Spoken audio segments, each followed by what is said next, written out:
Welcome back, listenez, to Horror Story. Tonight, in this deep and desolate quiet, we will step together into a small town, a place where nightfall doesn't signal rest, but serves as a warning for a looming horror ready to awaken. And now, Horror Stories is proud to present the terrifying tale entitled The Sundown Pact. We hope this story brings you moments of suspense and haunting dread. And please don't forget to like, follow, and subscribe to our channel to join our community as we explore the most chilling mysteries together. Part 1. In-depth analysis of the original script. The provided premise: I grew up in a small Ohio town with one rule: never go outside at night, is the foundational script. My analysis is as follows. Central fear. The core horror is primal and twofold. First, there's the fear of the unknown dark. What entity is so terrible that an entire community structures its existence around avoiding it? Second, there's the psychological horror of confinement and paranoia. The rule transforms homes from sanctuaries into prisons every single night. The true fear is not just the monster outside, but the suffocating pressure of the rule itself and the catastrophic consequences of breaking it. Setting: a small Ohio town. This is a classic horror setting for a reason. It implies isolation, a place where secrets are buried deep and outside help is far away. The Rust Belt atmosphere adds a layer of decay and hopelessness, suggesting a town already dying, trapped not just by a creature, but by its own history and geography. Character archetypes implied: the premise suggests several key roles. The protagonist, likely an outsider or a returning native who questions the status quo. The enforcer, a sheriff or town elder who upholds the rule with grim determination. The lorekeeper, an elder who knows the history of the curse. And the victim/rebel, someone often young, who defies the rule and pays the price. The strength of the characters would lie in their complex relationship with the rule. Do they see it as a shield or a cage? Pacing and horror buildup. The story structure is naturally built around the day/night cycle. Daytime allows for investigation, character development, and rising tension. Nighttime is for pure, unadulterated horror. The horror would escalate from auditory and suggestive scares, sounds outside the window, shadows at the edge of the woods, to direct, terrifying encounters, culminating in a desperate attempt to confront or escape the nightly threat. Part 2. Detailed novel outline, the new story.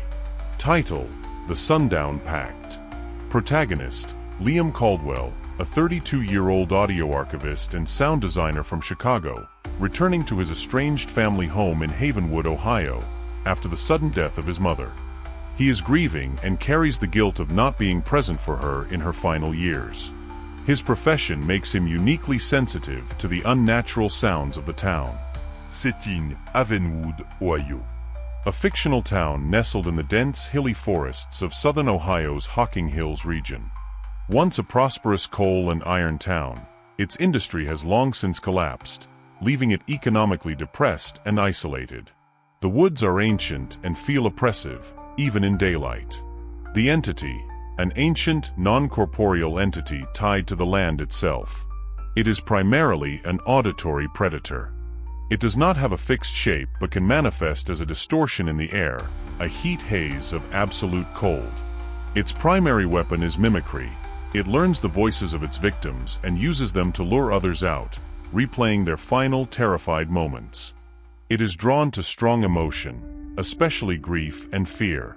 Supporting characters: Sheriff Brody, a man in his late 50s, weary and burdened by generations of enforcing the rule.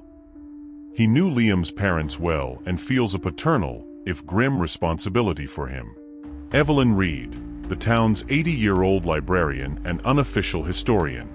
She is the guardian of Havenwood's true history and the occult knowledge required to understand the entity. Her family were among the town's founders. Étonnant, Liam est childhood best friend who never left Havenwood. He runs the local garage. He is a physical embodiment of the town's fearful resignation, but his loyalty to Liam forces him to confront his terror. Maya Chun, a 17-year-old high school senior who runs a myth-busting blog.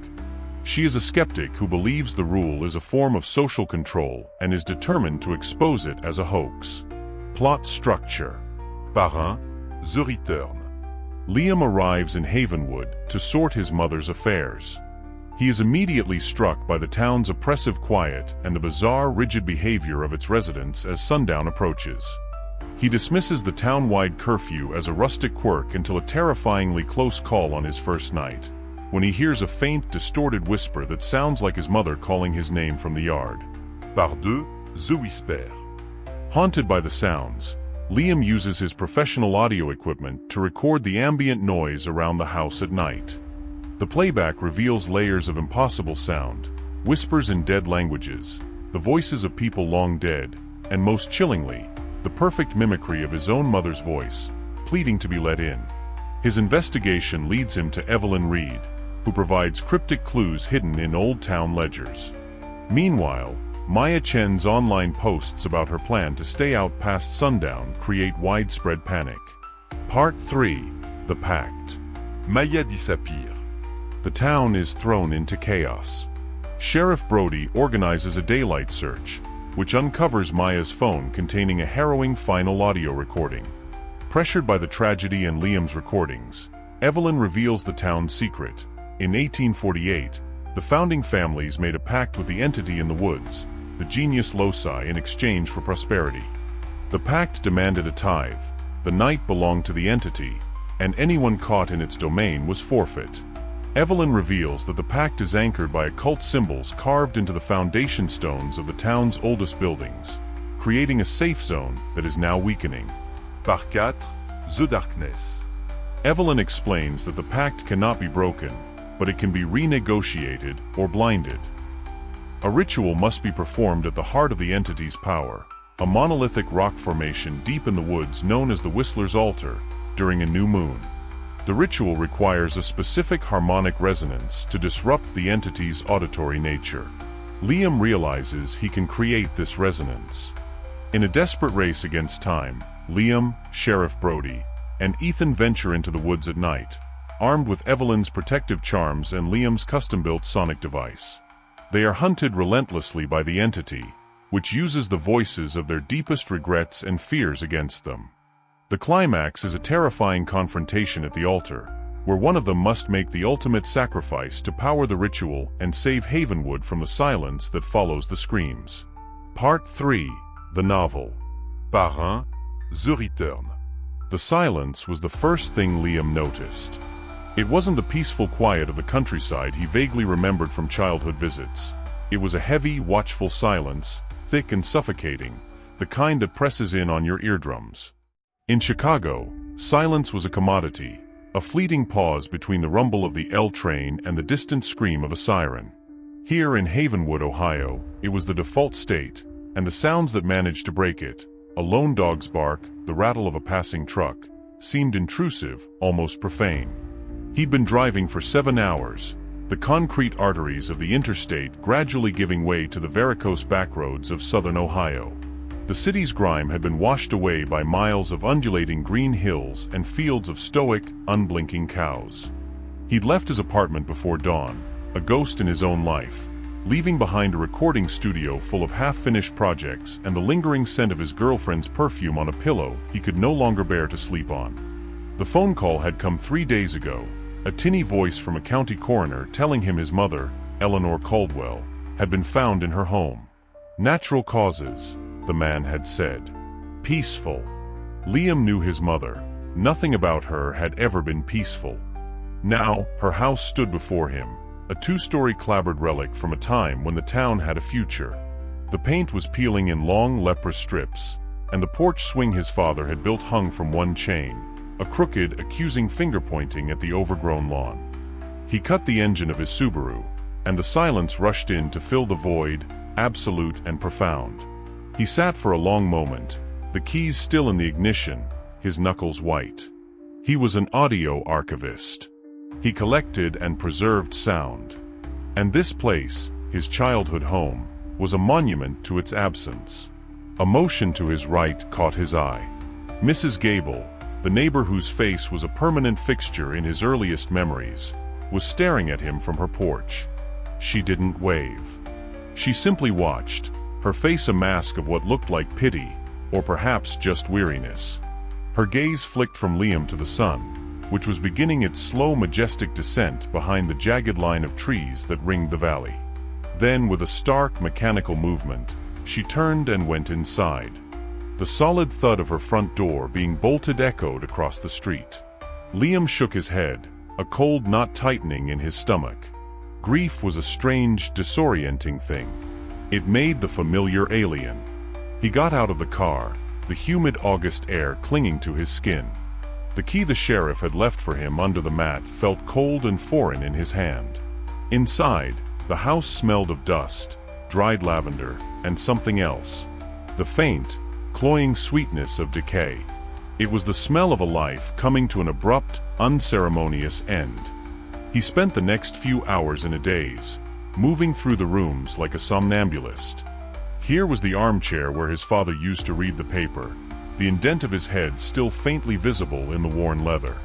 There was the kitchen where his mother would hum off-key while baking, the counter still holding a few stray crumbs from her last meal.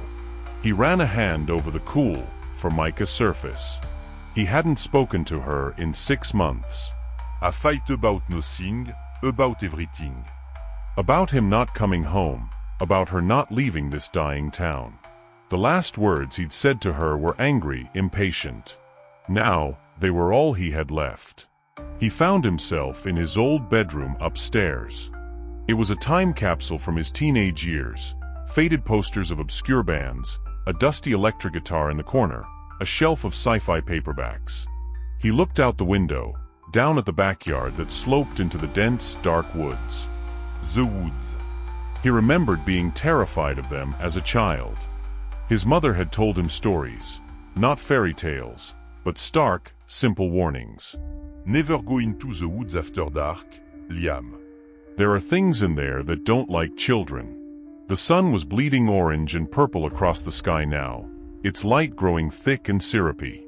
A primal, half-forgotten anxiety began to crawl up his spine. He saw it happening all up and down the street. Lights flickered on in windows, but they were quickly obscured as thick, heavy curtains were drawn. The sound of bolts sliding into place, of security chains being drawn tight, carried on the evening air. It was a coordinated, ritualistic lockdown. His phone buzzed. It was Ethan. The screen lit up with a picture of them as teenagers, grinning and sunburnt, holding up a string of pathetic-looking fish. "You made it," Ethan's voice crackled, warm and familiar. "Yeah, I'm here," Liam said, his own voice sounding hollow in the empty house.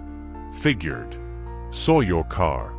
Listen, Lee, you settling in for the night? You got food and everything. I'm fine, man. Just taking it all in.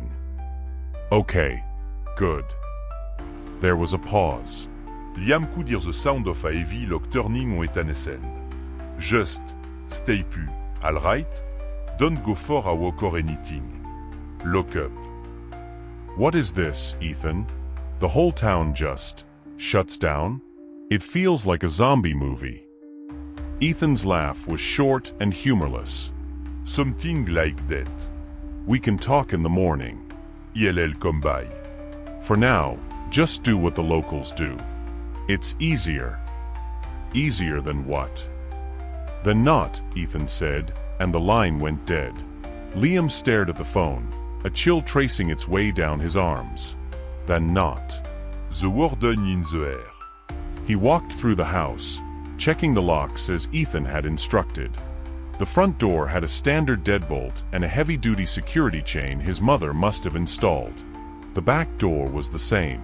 He drew the thick, moth-eaten curtains in the living room, plunging the space into a dim, dusty twilight. The house felt less like a home and more like a bunker. The silence outside had changed. It was no longer just an absence of sound. It was a presence. A heavy, listening presence. He made his way back to the kitchen, found a bottle of whiskey in a cabinet, and poured a generous measure into a tumbler. The amber liquid did little to warm the cold dread coiling in his gut. He stood at the kitchen window, peering through a small gap in the curtains. The last sliver of sun had vanished. The world outside was painted in shades of indigo and black. The street was utterly deserted. No cars. No stray cats.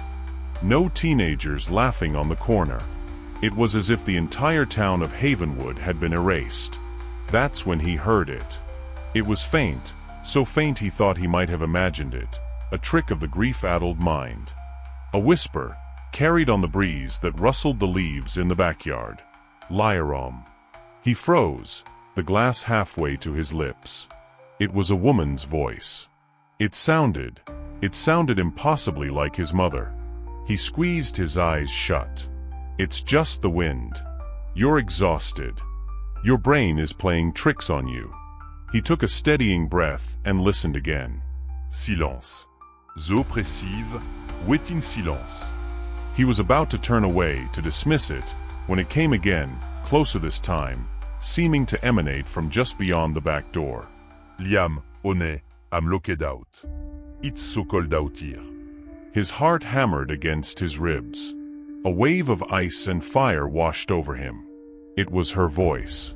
The exact pitch, the gentle pleading cadence he'd heard 1,000 times over the phone. But it couldn't be. It was impossible. He was losing his mind. This town, this house, this grief, it was breaking him. Driven by an impulse he couldn't name, a desperate mad hope, he moved toward the back door. His hand trembled as he reached for the deadbolt. The voice was right there now, just on the other side of the thin wooden panel. Let me in, baby. Please. I'm so cold. H.I.S. Finger touched the cool brass of the lock. He could feel the vibration of the voice through the wood. He was about to turn it, to throw the door open and face the impossible, when a deafening roar split the night. Headlights flooded the kitchen, pouring through the gap in the curtains, blinding him. A horn blared, a long, sustained, frantic blast. Liam stumbled back, his eyes watering. He could see the silhouette of a pickup truck that had swerved into his driveway, its high beams aimed directly at the back of the house. The horn blared again, and again, a frantic, angry sound that shattered the night's unholy stillness. Outside, the whispering stopped. A moment later, his phone rang, the shrill noise making him jump. It was Ethan. What the hell are you doing? Ethan yelled, his voice tight with panic. I saw your kitchen light. Were you at the back door? Don't you ever go near a door or a window after dark, you hear me? Are you insane? Liam couldn't speak. He was leaning against the counter, his breath coming in ragged gasps. The back of the house was dark again. The truck's headlights were off. Lee? Talk to me. I heard her, Liam whispered, his voice cracking. Ethan, I heard my mom. There was a long, heavy pause on the other end of the line. The only sound was Ethan's ragged breathing.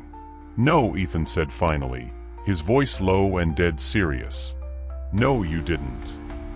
Liam spent the rest of the night in the living room armchair, the whiskey bottle on the floor beside him, a heavy fireplace poker in his lap. He didn't sleep. He listened. The house groaned and settled around him, each creak and pop magnified in the suffocating silence. He kept his eyes fixed on the curtained windows, imagining what lay just beyond the glass, in the impenetrable dark of Havenwood. He listened for his mother's voice, half dreading, half hoping to hear it again. But the only sound for the rest of the night was the frantic, terrified beating of his own heart. The sun had never seemed so far away. Morning came not with a bang, but with a slow, gray diffusion of light that seeped through the curtains like dirty water. The change was palpable. It wasn't just the light. The very atmosphere of the town seemed to shift. The oppressive weight lifted. Distant sounds began to filter in. A lawnmower starting up, the cheerful chime of an ice cream truck, a sound so incongruous it was jarring, the rumble of a school bus. It was as if a spell had been broken. Havenwood was pretending to be a normal American town again. Liam felt hollowed out, his body thrumming with exhaustion and residual fear. The events of the previous night felt surreal, a fever dream brought on by grief and cheap whiskey. But the memory of Ethan's panicked voice was real. The terror he'd felt was real. A sharp knock on the front door made him flinch. He looked through the peephole to see Ethan standing on the porch, his face etched with concern. Liam undid the chain and the deadbolt, the sound seeming absurdly loud in the daylight. You look like hell, Ethan said, stepping inside. He was broader than Liam remembered, his hands calloused from years of working as a mechanic, but his eyes were the same, kind and worried. I feel like hell, Liam admitted, running a hand through his matted hair. Ethan, what was that last night? What the hell is going on in this town? Ethan sighed, a deep, weary sound that seemed to come from his bones. He walked past Liam into the kitchen and started making coffee, moving with the easy familiarity of someone who had spent half his childhood in this house. He told you. We can talk, he said, not looking at Liam. Coffee first. They sat at the small kitchen table, the silence stretching between them as the coffee maker gurgled and hissed. Ethan finally slid a mug across the table to Liam. You really heard her? He asked quietly. Liam nodded, wrapping his cold hands around the warm ceramic. It was her voice. Exactly. She was asking me to let her in. Ethan stared into his own mug, his jaw tight. It gets them that way. It learns. It's good at it. Especially when someone is new. Or grieving. What is it? Liam demanded, his voice rising. Don't give me cryptic bullshit, man. This is my mother's house. I have a right to know what I'm sleeping in the middle of. It doesn't have a name, Ethan said, finally meeting his gaze. His eyes were dark with a fear so old and ingrained it had become a part of him. We just call it the thing, the sound. Some of the old folks call it the whistler. It's in the woods. It's always been in the woods. And at night, it hunts. And what? Deer. People, Lee, Ethan said, his voice dropping to a near whisper. It hunts people. Anyone stupid enough or unlucky enough to be caught outside after the sun goes down. That's the rule. It's not a joke. It's not some quirky town tradition. It's how we survive. Liam felt a fresh wave of cold wash over him, a cold that had nothing to do with his sleepless night. That's insane. People would leave.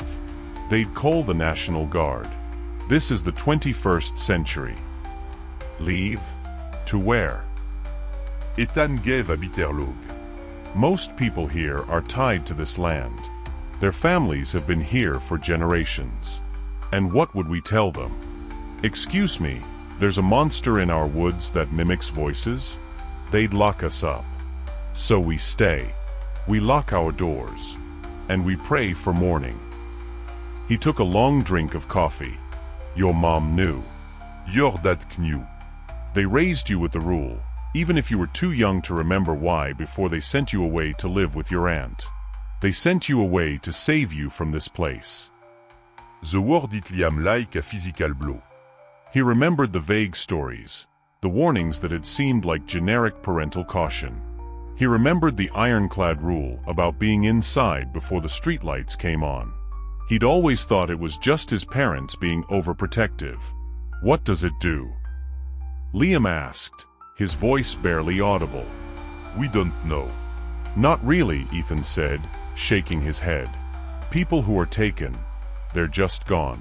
No body, no tracks.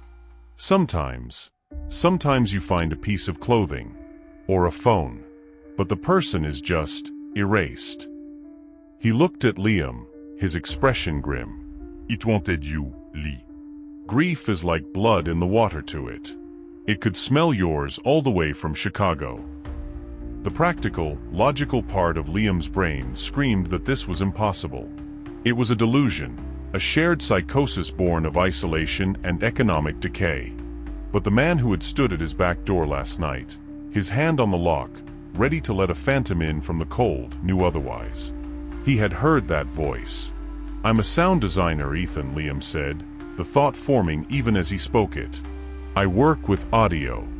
I analyze it, clean it, manipulate it. If If it's a sound, maybe I can." "You can what?"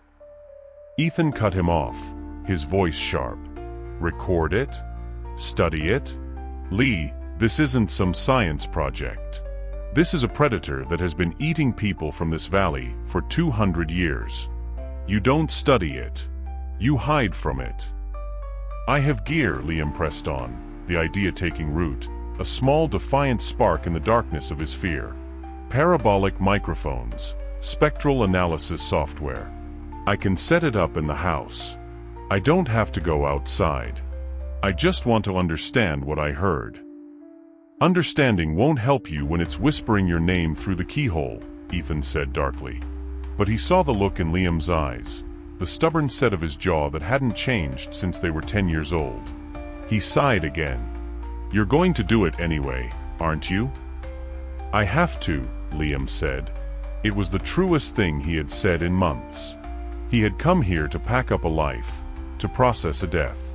But now, something else was here. A question. A threat. And his entire life, his entire career, had been about finding signals in the noise. For the first time since the coroner's call, a sense of purpose, however terrifying, began to cut through the fog of his grief. He would capture this sound.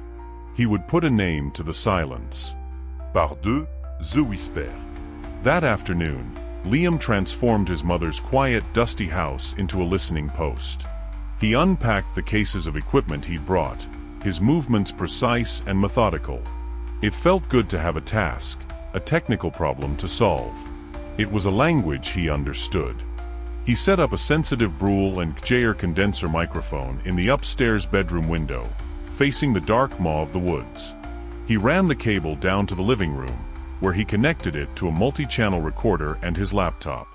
On the screen, a spectral analysis program lay open, ready to translate the night's ambient sounds into a visual language of frequencies and amplitudes. Ethan had watched him for an hour, his expression a mixture of fascination and dread, before leaving with a final grim warning. "Just be careful, Lee. Don't listen too hard." As dusk began to settle, the town once again performed its strange ritual. The sounds of life faded away, replaced by the clatter of locks and the rustle of curtains. Liam sat in the armchair, the living room lit only by the glow of his laptop screen. He put on a pair of professional-grade headphones, isolating himself from the groans of the old house. He was no longer just in the silence. He was observing it, dissecting it. For the first few hours, there was nothing. Just the gentle sigh of the wind through the pines, the distant hoot of an owl, the faint electronic hum of the refrigerator. On his screen, these were gentle rolling waves of green and blue. Normal si. He started to feel a flicker of doubt. Maybe Ethan was just paranoid. Maybe the whole town was. Mais last night was a hallucination, a phantom born of sorrow. Then, just after midnight, a new signal appeared on the display. It was a thin, sharp spike in a very high frequency range, almost outside the scope of human hearing. En ultrasonique signature. Through his headphones, it was just a faint, needle-like whine. It pulsed rhythmically, like a distorted form of echolocation. It was coming from the woods, and it was moving. He watched the amplitude of the signal slowly increase on his screen. It was getting closer. Then, the whispers began. They weren't directed at him this time. They were a collage, a chaotic tapestry of sound. Through the microphone's amplified sensitivity, he could hear them swirling around the house. A child crying for its mother. A man cursing in fear and danger.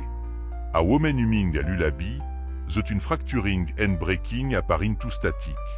They were fragments, echoes of pain and terror. And layered beneath them, barely audible, was a soft, melodic whistling. It was a simple three-note tune, repeated over and over, a hypnotic predatory sound that made the hairs on his arms stand on end. The Whistler. He hit record, his fingers flying across the keyboard, isolating frequencies, trying to clean up the signal.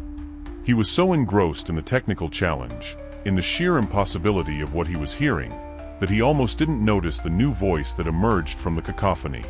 It was clearer than the others, more focused. A young woman's voice, laced with static but undeniably present. "Can't believe you're doing this. Just turn back." "Oh God, what is that sound?" "Josh, it's right there. Run. Run." The voice dissolved into a wet, guttural shriek of pure terror that cut off abruptly. Liam ripped the headphones off, his heart pounding. His breath hitched in his throat. It sounded so real. It wasn't an echo, it was a recording. A playback of Somiones' last moment. The thing in the woods wasn't just making noise, it was collecting it. It was archiving horror. He didn't sleep again. He sat before his screen until dawn, watching the spectral display as the voices eventually faded and the high-frequency signal retreated back into the woods. When the sun came up, he felt like he had aged a decade. He had captured it. He had 3 hours of raw audio that defied every law of physics and nature he knew. Audio of a ghost, a monster, a phenomenon. But having it only made him feel more terrified. The next day, he knew he couldn't keep this to himself.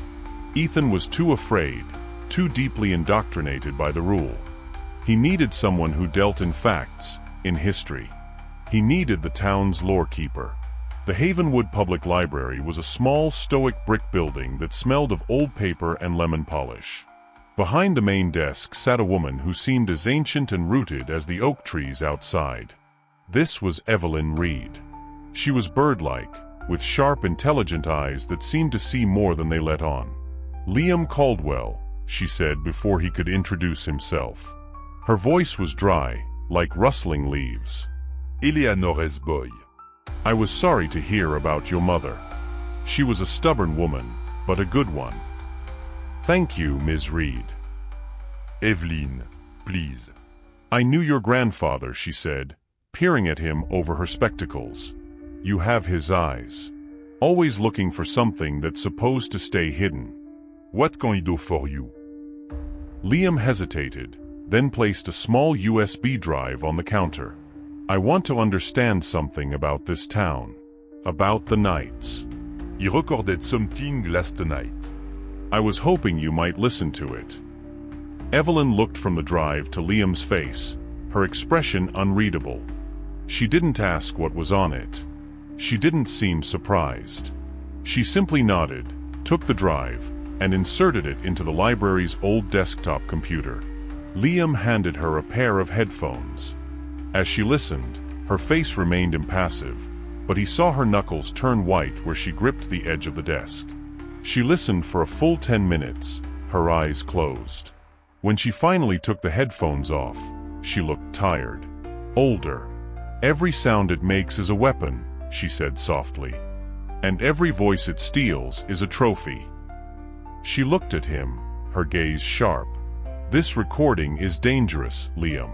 It's a piece of the thing itself. An echo. Looking at its history is one thing. Listening to its soul is another. You are playing with a fire you cannot comprehend." "Then help me comprehend it," Liam pleaded. What is it? Evelyn was quiet for a long time. "This town was not settled, Liam. It was bought.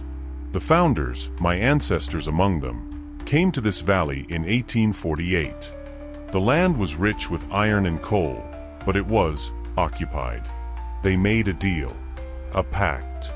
They were given the daylight, for their mines, their homes, their prosperity.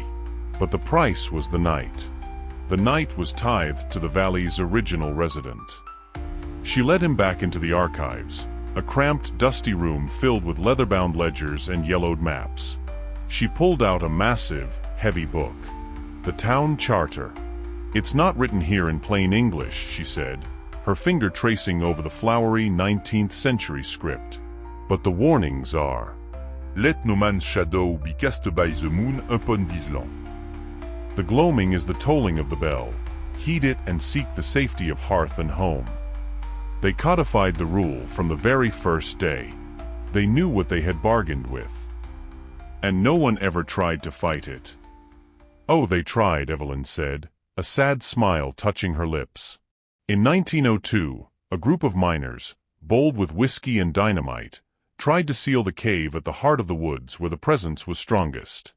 None of them were seen again. But for a week after, the entire town could hear their screams coming from the trees every night. She fixed him with a hard stare. It learns from our attempts to fight it. It adapts. And it punishes. As Liam left the library, the sun high in the sky, his phone vibrated with a notification. It was a local news alert. A name he didn't recognize had shared a post from a blog, Havenwood Hoax Watch. The post was by a user named Maya C. Tonight is the night. The post read, accompanied by a selfie of a bright-eyed, defiant-looking teenage girl. Going to prove once and for all that the sundown rule is the biggest load of crap ever invented to keep teenagers bored. Live streaming from the old quarry lookout point at 10 p.m. Get ready for some serious myth-busting, Havenwood. Hashtag free Havenwood, hashtag no more curfew. A cold dread, more potent than anything he'd felt before, seized Liam.